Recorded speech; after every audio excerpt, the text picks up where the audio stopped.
یہ وقت ہے دنیا کے تمام مسیحیوں کے لیے کہ ہم خدا کے ساتھ کھڑے ہوں، کیونکہ زندگی مختصر ہے۔ جی ہاں، آپ کی زندگی مختصر ہے اور تم یہ نہیں جانتے کہ کل کیا ہوگا۔ ذرا سنو تو تمہاری زندگی چیز ہی کیا ہے؟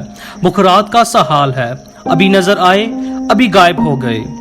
آپ اپنا وقت کیسے گزارتے ہیں، یہ اس سے زیادہ اہم ہے کہ آپ اپنے پیسے کیسے خرچ کرتے ہیں، کیونکہ آپ کبھی بھی پیسہ کما سکتے ہیں مگر آپ اس فانی دنیا میں کبھی اضافی وقت نہیں مانگ سکتے، اور آخر میں آپ اس دنیا میں خالی ہاتھ آئے ہیں اور خالی ہی واپس جائیں گے۔ ہمارے ارد گرد بے شمار مثالیں، یہ سب چیزیں کچھ بھی نہیں۔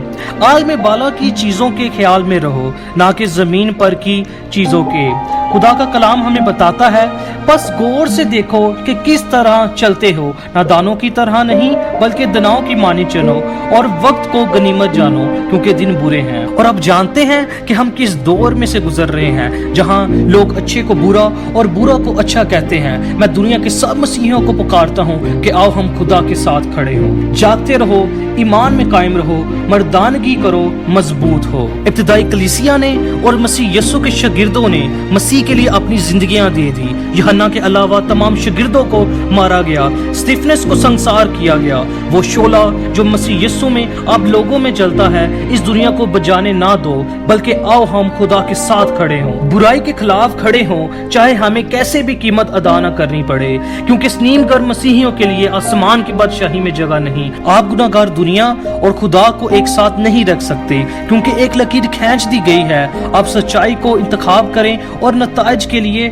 تیار رہیں۔ اس وقت یسوع نے اپنے شاگردوں سے کہا کہ اگر کوئی میرے پیچھے آنا چاہے تو اپنی خودی کا انکار کرے اور اپنی صلیب اٹھائے اور میرے پیچھے ہو لے۔ اس کا مطلب کیا ہے؟ اگر آپ یسوع مسیح کے پیچھے ہونا چاہیں تو آپ کو ضرورت ہے کہ آپ اپنی جسمانی خواہشات، بری حرکات کو مسلوب کریں اور پورے دل اور جان سے یسوع کے پیچھے ہو لیں۔ یہ سب کرنا اس دنیا میں اتنا آسان نہیں، مگر یسوع مسیح نے فرمایا، اور اگر آدمی ساری دنیا حاصل کر لے اور اپنی جان کا نقصان اٹھائے تو اسے کیا فائدہ ہوگا؟ یا آدمی اپنی جان کے بدلے کیا دے گا؟ ہمیں مسیح یسوع میں کھڑا ہونا ہے اور ایک دوسرے سے لڑائیاں جھگڑے ختم کرنے ہیں۔ ہم مسیح یسوع کی ایک کلیسیا ہیں، اس لیے لڑنا بند کریں اور دشمن ابلیس اور اس کے منصوبوں کے خلاف اکٹھے اٹھ کھڑے ہوں۔ غرض خداوند میں اور اس کی قدرت کے زور میں مضبوط بنو۔ خدا کے سب ہتھیار باندھ لو تاکہ تم ابلیس کے منصوبوں کے مقابلہ میں قائم رہ سکو، کیونکہ ہمیں خون اور گوشت سے کشتی نہیں کرنا بلکہ حکومت والوں اور اختیار والوں اور اس دنیا کی تاریکی کے حاکموں اور شرارت کی ان روحانی فوجوں سے جو آسمانی مقاموں میں ہیں۔ اس واسطے تم خدا کے سب ہتھیار باندھ لو تاکہ برے دن میں مقابلہ کر سکو اور سب کاموں کا انجام دے کر قائم رہ سکو۔